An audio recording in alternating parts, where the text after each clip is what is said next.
شیطان کو کون دفنائے گا اور اس کی قبر کہاں ہوگی؟ جب حضرت آدم علیہ السلام پر موت کا وقت آیا تو پریشان ہو گئے۔ اللہ تعالیٰ سے فرمایا، میں مرنے والا ہوں جب کہ میرا دشمن قیامت تک زندہ رہے گا۔ اسی وقت ملک الموت حضرت اسرائیل علیہ السلام حاضر ہوئے اور تسلی دی۔ آپ علیہ السلام نے فرمایا، مجھے ابلیس کی موت کا منظر بیان کرو۔ جیسے ہی ملک الموت نے بسم اللہ الرحمن الرحیم۔ موت دنیاوی پابندیوں سے آزادی کا ذریعہ ہے۔ موت خالق کائنات اور اس کے محبوب نبی اکرم صلی اللہ علیہ وسلم سے ملاقات کا ذریعہ ہے۔ موت سے قبل ہماری روح جسم میں قید ہوتی ہے اور موت کے ذریعے وہ اس قید سے آزاد ہو جاتی ہے اور نیک اعمال کی صورت میں عالم ارواح میں ایلین کی خوبصورت زندگی میں رہنا شروع کر دیتی ہے، جہاں زمان و مکان کی کوئی قید نہیں ہے۔ کرۂ ارض پر لڑائی جھگڑا دنگا فساد روز کا معمول تھا۔ غرور و تکبر میں ڈوبے مختلف قبائل ایک دوسرے کو نیچا دکھانے کے لیے ہم وقت آپس میں دست و گریبان رہتے۔ اس روز کی خون ریزی سے زمین لہو لہان ہو چکی تھی۔ خوفناک آوازوں سے پہاڑ و صحرا لرز اٹھے تھے۔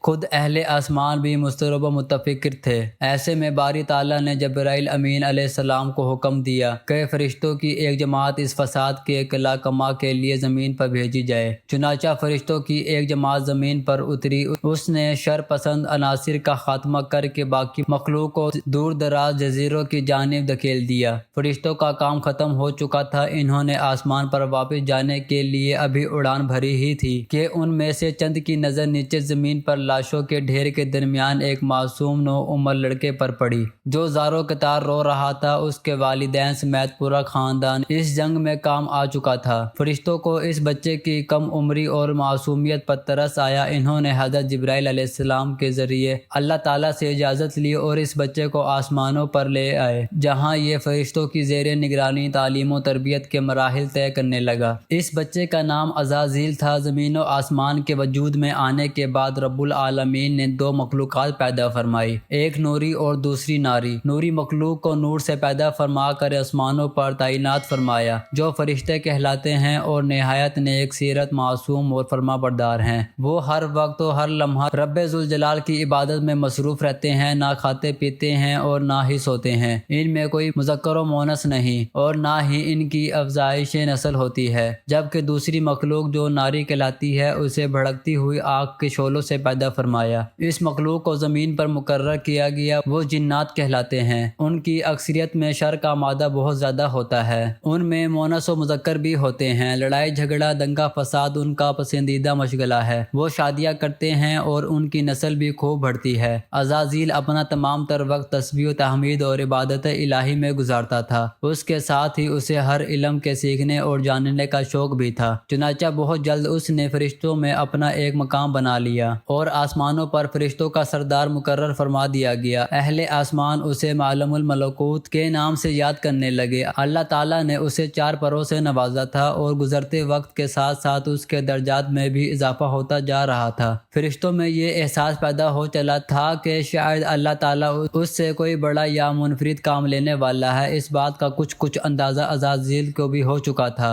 شاید یہی وہ احساسات تھے کہ جب اس کے دل کے کسی گوشے میں احساس برتری کے بیچ میں سے تکبر کی ایک ننھی سی ایک کونپل پھوٹی، جو وقت کے ساتھ ساتھ پروان چڑھتی رہی اور وہ فرشتوں ملائکہ میں مغرور مشہور ہو گیا۔ لیکن اسے اس بات کی قطعی پرواہ نہیں تھی کہ اہل آسمان اس کے بارے میں کیا رائے رکھتے ہیں۔ وہ تو اپنے رب کی زیادہ سے زیادہ قربت حاصل کرنے کی جستجو میں مصروف رہتا۔ ہمارا ایمان ہے کہ اللہ تعالیٰ کا کوئی بھی کام اور حکم حکمت سے خالی نہیں۔ یہ وہ وقت تھا کہ جب عزازیل اللہ کے مقرر فرشتوں میں اپنا مقام بنا چکا تھا، اور پھر وہ مبارک دن بھی آ گیا جب رب ذوالجلال نے فرشتوں کو مخاطب کر کے فرمایا، تجمع میں زمین پر اپنا نائب بنانے والا ہوں۔ ملائکہ نے اللہ تعالیٰ کا یہ فیصلہ سنا تو انہیں کچھ حیرانی ہوئی، اس لیے کہ زمین کی مخلوق کا دنگا فساد ان کی آنکھوں کے سامنے تھا۔ اللہ تعالیٰ نے حضرت آدم علیہ السلام کی پیدائش سے 2000 سال پہلے زمین پر جنات کو پیدا فرمایا تھا، جنہوں نے پہلے دن سے زمین پر قتل و غارت گری مچا رکھی تھی۔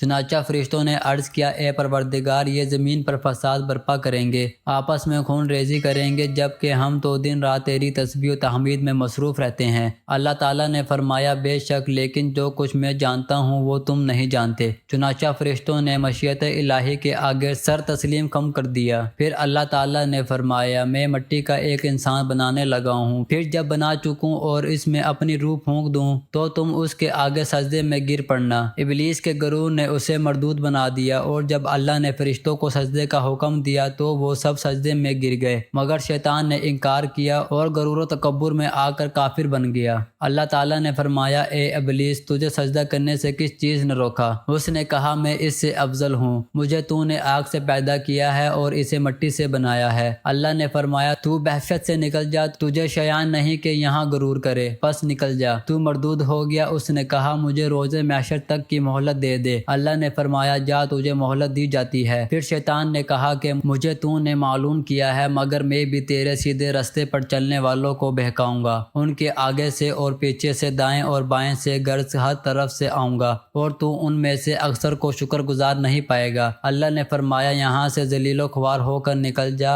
ان میں سے جو شخص تیرا کہنا مانے گا میں تجھ سمیت ان سب سے جہنم کو بھر دوں گا۔ بارگاہ خدا بندی سے دھتکارے جانے کے بعد شیطان عزازیل سے ابلیس بن گیا۔ اس کے غرور و تکبر اور روانیت کی بنا پر اس کی ہزاروں سالوں کی تسبیح و تقدیس اور عبادت و اطاعت اس کے منہ پر مار کر اسے عرش سے فرش پر پٹک دیا گیا۔ ناظرین، قرآن کریم میں اللہ تبارک و تعالیٰ ارشاد فرماتے ہیں کہ ہر نفس کو موت کا ذائقہ چکھنا ہے، یعنی کائنات کے ہر جاندار کے لیے اللہ پاک نے موت کا وقت اور جگہ متعین کر رکھی ہے۔ اس سے کسی کو چھٹکارا نہ ملے گا اور نہ ہی کوئی اس سے بھاگ سکے گا۔ اس لیے ابلیس شیطان کو بھی ایک دن موت آئے گی۔ ناظرین، جب شیطان مردود کو اللہ تبارک و تعالیٰ نے جنت سے نکال دیا تو اس نے اللہ تبارک و تعالیٰ سے قیامت تک کے لیے مہلت مانگی کہ قیامت سے پہلے مجھے موت نہ آئے، لیکن اللہ پاک نے اسے وقت مقررہ تک یعنی ایک خاص وقت تک مہلت دی، جسے قرآن کریم کی سورۃ الحجر میں یوں بیان فرمایا گیا۔ اس نے کہا اے پروردگار، لوگوں کے زندہ کیے جانے تک مجھے مہلت دے۔ اللہ تبارک و تعالیٰ نے ارشاد فرمایا تجھے مہلت دی جاتی ہے وقت معلوم تک کے لیے۔ ناظرین گرامی، وقت معلوم کو مفسرین نے اس وقت تک کے لیے لکھا ہے جب حضرت اسرافیل علیہ السلام پہلی سور پھونکیں گے۔ ناظرین، قیامت کی نشانیاں جب پوری ہو جائیں گی تو مومنوں کی بغلوں کے نیچے سے ایک خوشبودار ہوا گزرے گی جس سے تمام ایمان والے وفات پا جائیں گے، اور پھر اس کے بعد 40 سال کا زمانہ گزرے گا کہ جس میں کوئی بچہ بھی پیدا نہ ہوگا، یعنی ہر انسان کی عمر کم سے کم 40 سال ہوگی۔ مسلمان چونکہ مر چکے ہوں گے اس لیے زمین پر صرف مشرک و کفار رہ جائیں گے۔ تفسیر در منصور جلد 5 صفحہ نمبر 71 پر لکھا ہے کہ جب مومنوں کی وفات کو 40 سال گزر چکے ہوں گے تو پھر حضرت اسرافیل علیہ السلام پہلی دفعہ سور پھونکیں گے۔ شروع میں اس کی آواز نہایت کم ہوگی کہ لوگ کان لگا کر سنیں گے، مگر پھر یہ بڑھتی بڑھتی اس قدر زیادہ ہو جائے گی کہ کانوں کے پردے پھٹ جائیں گے، ان کے نتنوں سے پیپ بہنا شروع ہو جائے گی اور لوگ مر جائیں گے، انسان، جن، فرشتے، یہاں تک کہ شیطان ابلیس کو بھی اس نقصہ اولا کے وقت موت آئے گی۔ اس کے 40 سال بعد حضرت اسرافیل علیہ السلام دوسری مرتبہ سور پھونکیں گے تو پھر تمام مردے زندہ ہو جائیں گے اور قیامت قائم ہو جائے گی اور میزان لگے گا، یعنی نفخہ اولا کے وقت ابلیس کو موت آئے گی اور نفخہ اولا اور نفخہ ثانیہ کے مابین 40 سال کا عرصہ ہوگا، اور یہ کہ ابلیس 40 سال تک مردہ رہے گا۔ ناظرین، آئیے آپ اس بات پر روشنی ڈالتے ہیں کہ ابلیس کو موت کیسے آئے گی اور وہ یہ 40 سال مردہ حالت میں کہاں گزارے گا۔ اس سلسلے میں حضرت کعب احبار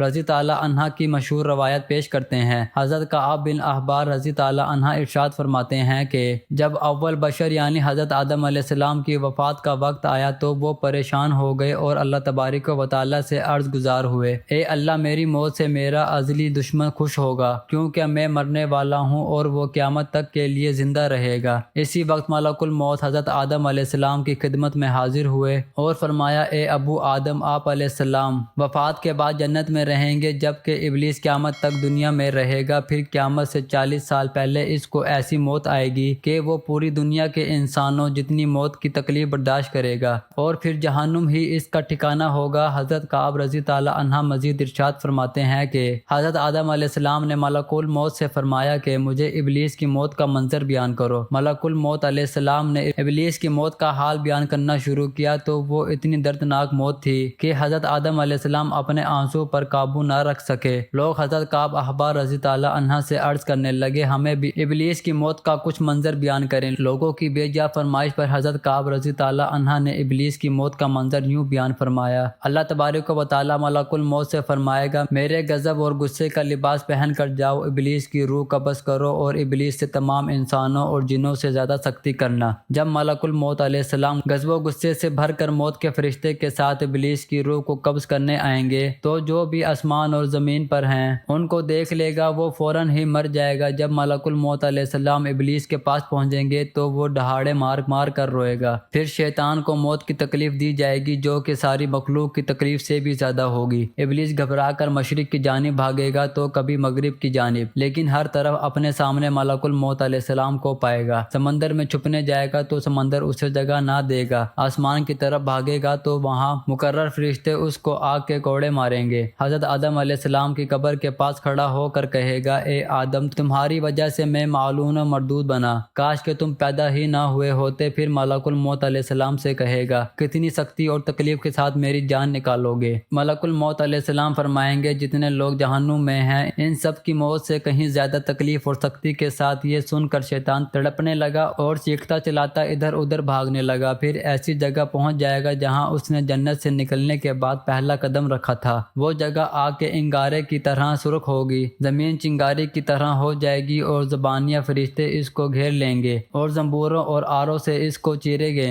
جب تک اللہ تبارک و تعالیٰ چاہیں گے۔ اس وقت تک حالت نزا اور موت کے غصے کا شکار رہے گا۔ وہاں جہنم کی سنگھاسیاں لگی ہوں گی، ان سنگھاسیوں سے تڑپا تڑپا کر اس کی جان نکالی جائے گی۔ حضرت آدم علیہ السلام، حوا علیہ السلام سے کہا جائے گا، ذرا اپنے دشمن کو دیکھو کس طرح ذلت کے ساتھ مر رہا ہے۔ وہ دیکھ کر کہیں گے، یا اللہ، تو نے ہم پر اپنی نعمت مکمل فرما دی۔ ناظرین، انہیں جہنم کے گھڑوں میں ابلیس 40 سال تک مردہ رہے گا اور یہی اس کی قبر ہوگی۔ پھر 40 سال بعد دوبارہ حضرت اسرافیل علیہ السلام سور پھونکیں گے تو تمام مردے زندہ ہو جائیں گے، وہ حساب و کتاب کا عمل شروع ہوگا۔ ناظرین گرامی، اس کائنات کی ہر چیز فنا ہونے والی ہے۔ اگر کسی کو دوام حاصل ہے تو وہ صرف اللہ تبارک و تعالیٰ کی ذات ہے۔ بس ہمیں ہر وقت تیار رہنا چاہیے کہ کیا پتہ کب کون سی گھڑی ہماری اس دنیا میں آخری گھڑی ہو اور پھر ہمارے پاس پچھتاوے کے علاوہ کچھ باقی نہ رہے۔ اللہ تبارک و تعالیٰ سے دعا ہے کہ اللہ تبارک و تعالیٰ ہمیں آخرت کی تیاری کرنے، نیک اعمال کرنے اور گناہوں سے بچنے کی توفیق عطا فرمائے، آمین یا رب العالمین۔